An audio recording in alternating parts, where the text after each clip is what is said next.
આપણે જે દુનિયામાં રહીએ છીએ એ આખરે બની કેવી રીતે, એનું અત્યારનું સ્વરૂપ ક્યાંથી આવ્યું, આ બધા સવાલોના મૂળ છે ને એ પહેલા વિશ્વયુદ્ધ પછીની દુનિયામાં છુપાયેલા છે. ઘણા ઇતિહાસકારો માને છે કે સમકાલીન ઇતિહાસની શરૂઆત ખરેખર ત્યાંથી જ થઈ અને એની અસરો આજે પણ આપણા જીવન પર સ્પષ્ટપણે જોવા મળે છે. જુઓ, 1918માં જ્યારે પહેલું વિશ્વયુદ્ધ પૂરું થયું ત્યારે દુનિયાનો આખો નકશો જ બદલાઈ ગયો. શક્તિના સમીકરણો પણ બદલાઈ ગયા અને ત્યારથી લઈને આજ સુધી, એટલે કે છેલ્લા 100 કરતાં પણ વધારે વર્ષોમાં જે કંઈ થયું એણે જ આપણા આજના વિશ્વનો પાયો નાખ્યો છે. તો ચાલો આ સફર શરૂ કરીએ અને જોઈએ કે કઈ મુખ્ય વ્યવસ્થાઓ અને તાકાતો હતી જેણે આપણી દુનિયાને વર્તમાન સ્વરૂપ આપ્યું. તો આજે આપણે શું શું સમજવાના છીએ? પહેલાં તો જોઈશું કે વિશ્વયુદ્ધ પછી દુનિયા કેવી હતી, પછી સરકારની અલગ અલગ સિસ્ટમ્સ, દેશોની અર્થવ્યવસ્થા કેવી રીતે ચાલે છે, ઔદ્યોગિકીકરણની શું અસર થઈ અને છેલ્લે આતંકવાદના વૈશ્વિક ખતરા પર પણ નજર નાખીશું. ચાલો તો શરૂ કરીએ આપણા પહેલા મુદ્દાથી. યુદ્ધ પછી શું થયું? મોટા મોટા સામ્રાજ્યો તૂટી પડ્યા અને એક પાવર વેક્યુમ એટલે કે શક્તિ શૂન્યાવકાશ સર્જાયો. હવે આ ખાલી જગ્યા ભરવા માટે શાસનની નવી અને એકબીજાથી તદ્દન અલગ પદ્ધતિઓ સામે આવી. આ એ સમય હતો જ્યારે દુનિયા વૈચારિક રીતે બે મોટા ભાગમાં વહેંચાઈ ગઈ. એક તરફ હતી લોકશાહી, જેને અમેરિકા અને બ્રિટેન જેવા દેશો સપોર્ટ કરતા હતા, અને બીજી તરફ હતો સામ્યવાદ, જેનો રસ્તો સોવિયત રશિયા અને ચીને અપનાવ્યો.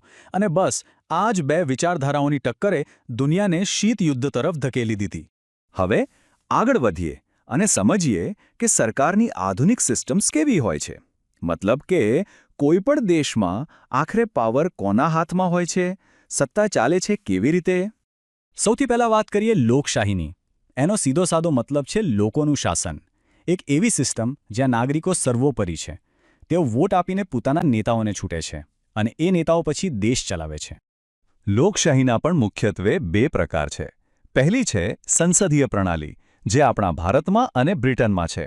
અહીં સરકાર એટલે કે વડાપ્રધાન અને તેમનું મંત્રીમંડળ સંસદને જવાબદાર હોય છે. જો સંસદમાં બહુમતી ગુમાવે તો સરકારે રાજીનામું આપવું પડે. બીજી છે પ્રમુખગત પ્રણાલી, જેનું શ્રેષ્ઠ ઉદાહરણ અમેરિકા છે. અહીં રાષ્ટ્રપતિ સીધા લોકો દ્વારા ચૂંટાય છે અને તે સંસદને સીધા જવાબદાર નથી હોતા. હવે લોકશાહીથી બિલકુલ ઉલટું એ છે સરમુખત્યારશાહી. અહીં બધી જ સત્તા કોઈ એક વ્યક્તિ કે પછી એક જ પાર્ટીના હાથમાં હોય છે. અહીં કોઈ ચૂંટણી નહીં, કોઈ વિરોધ નહીં. શાસક જે કે એ જ કાયદો. સરમુખત્યારશાહીના અમુક ખાસ લક્ષણો હોય છે, જેમ કે એક નેતા, એક પક્ષ. સત્તા મોટાભાગે ક્રાંતિ કરીને કે લશ્કરની મદદથી મેળવવામાં આવે છે. અને પછી શાસક બંધારણને પણ પોતાની રીતે બદલી નાખે છે. પહેલા વિશ્વયુદ્ધ પછી જે અરાજકતા ફેલાઈ હતી ને, એનો જ ફાયદો ઉઠાવીને જર્મનીમાં હિટલર અને ઇટલીમાં મુસોલિની જેવા સરમુખત્યાર સત્તા પર આવ્યા. હવે ત્રીજી અને એકદમ અલગ વિચારધારા એટલે કે સામ્યવાદ. આ કાર્લ માર્ક્સના વિચારો પર આધારિત છે. એનું મુખ્ય આઈડિયા એ છે કે સમાજમાં કોઈ વર્ગભેદ ન હોવો જોઈએ, કોઈ અમીર ગરીબ નહીં. ઉત્પાદનના બધા સાધનો જેમ કે જમીન અને ફેક્ટરીઓ કોઈ એક વ્યક્તિની માલિકીના નહીં, પણ આખા સમાજની એટલે કે સરકારની માલિકીના હોય. 20મી સદીમાં બે મોટી સામ્યવાદી ક્રાંતિઓ થઈ, એક રશિયામાં અને બીજી ચીનમાં. પણ બંનેમાં એક મોટો ફરક હતો. રશિયાની ક્રાંતિનું કેન્દ્ર ઔદ્યોગિક કામદારો હતા, જેનું નેતૃત્વ લેનિને કર્યું. જ્યારે ચીનમાં માઓ ત્સે-તુંગની આગેવાનીમાં ક્રાંતિનો મુખ્ય આધાર ખેડૂતો હતા. પણ અંતે પરિણામ એક જ આવ્યું: બંને દેશોમાં સામ્યવાદી શાસનની સ્થાપના. તો રાજકીય સિસ્ટમ્સ તો આપણે જોઈ, પણ રાજનીતિ અને અર્થતંત્ર તો એક સિક્કાની બે બાજુ છે.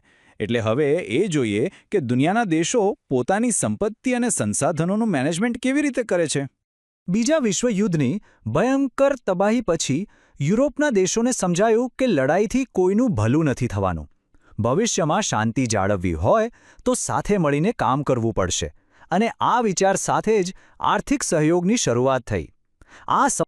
फ्रेंड्स, इस वीडियो को पूरा देखने के लिए आज ही फ्लेक्सी टीचर ऐप सब्सक्राइब करें, जहां आपको मिलेंगे animated videos, digital books, text book solutions, notes, DPP और क्विज.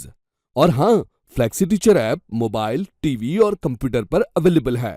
और अगर आपके पास इंटरनेट नहीं है तो तुरंत ऑफलाइन सेट टॉप बॉक्स के लिए संपर्क करें. Flexi teacher, the one you needed.